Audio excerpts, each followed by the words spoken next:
So a friend of mine asked me something the other day, and it was a simple question, one of which kind of reminded me of the entire lion argument between the US and the 2 billion lions, and it was a question that is on everyone's mind these days. What should be the source of magical power in the United States? Should it be cows?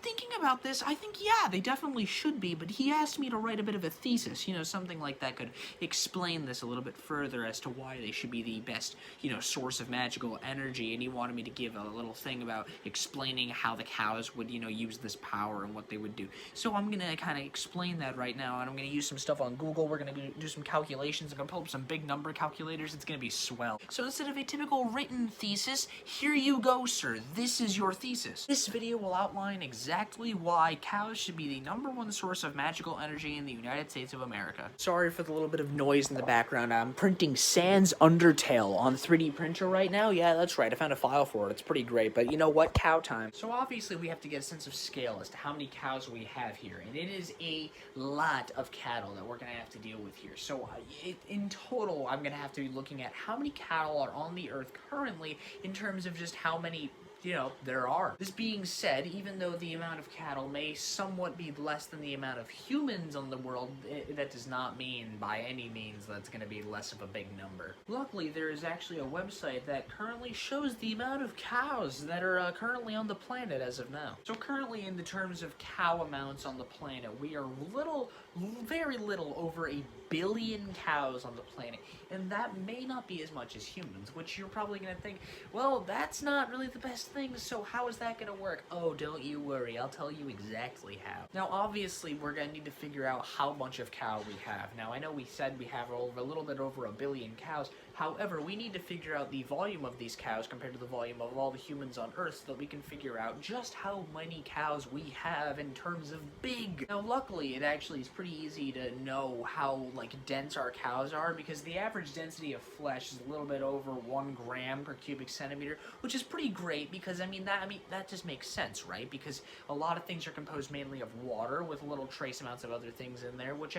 that would kind of make sense as to why it's a little bit more than water, but still fairly close to that amount, which is very good for us because I can actually then calculate out how big cow is. Because we already know the mass of our cows in a sense of which, there's an average amount of cow, per cow, which is actually roughly equivalent to over 1,080, if that'll focus. It's over 1,088 kilos worth of cow. I'm going with the classic bull, big boy cow. It's the heaviest of the bunch, which is a little over 2,400 pounds, which equates to that over 1,000 kilo mark. Why am I putting it into kilos? Because it makes it easier for the volume calculation. Here's the kicker here. I need to calculate the volume of these cows, and because I need to use 1 billion as my metric here, I'm gonna have to do some big math.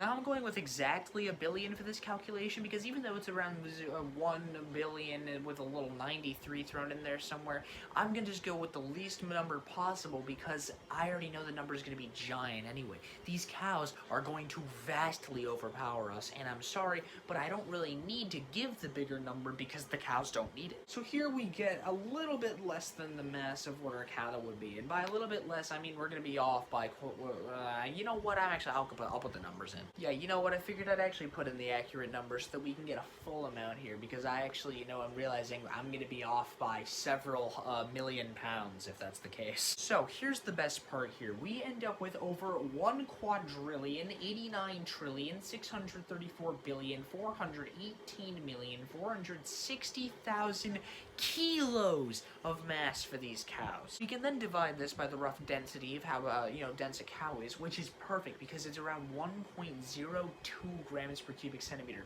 which is about 1. So that's the best part about this, because we're actually going to get a value almost identical in terms of volume to the mass of these cows. Plugging this number into our calculator for cubic centimeters to cubic meters, we end up with a value of, what is that? A little bit over 1,000,000 cubic meters of cow. Nope, take it back. I read it wrong. 10 million. Now the thing is, the planet's circumference, as in the Earth's circumference, is a little bit over 40 million meters. However, this is a solid, like, rectangle, as in, like, a cubic meter. You know how big that is? That is 27 cubic feet. So you are having a block that is 3 feet by 3 feet by 3 feet, happening 10 million times consecutively. It is essentially something that would wrap around the Earth a fourth of a time. However, it would be a solid brick that spans 3 feet by 3 feet, going all the way that way. I need to figure out a better way to explain this in terms of size. Okay, I have a better way of explaining this. It would actually be about the equivalent of, if you were to take the tallest building on Earth, the Burj Khalifa, you would need to stack oh my gosh, I can't actually accurately describe how big this is. You would need over 129 million Burj Khalifas to reach the height of this, and this is in cubic meters. That would mean that you would actually be able to fit more than one cow per cubic meter, so you could actually probably double this estimate that you need almost 300 million Burj Khalifas to equivalent to the amount of cows you'd have to stack to get that high. Now that we have a sense of scale, I think that I can actually now go into energy, which we're going to get into some really big numbers here. So now to actually get the amount of energy we need, I need to actually convert the original mass of these cows into grams so that I can then multiply it by the speed of light squared in Einstein's E equals mc squared equation, which will give us the amount of energy in these cows, and I can't even begin to tell you how much energy that is. I was able to plug this value for the, the amount of weight in grams to put it into the E equals mc squared calculator on omnicalculator.com. And, I actually don't know what this number is right now. I can measure out the electricity here that actually this would be able to produce, and okay, here's the thing.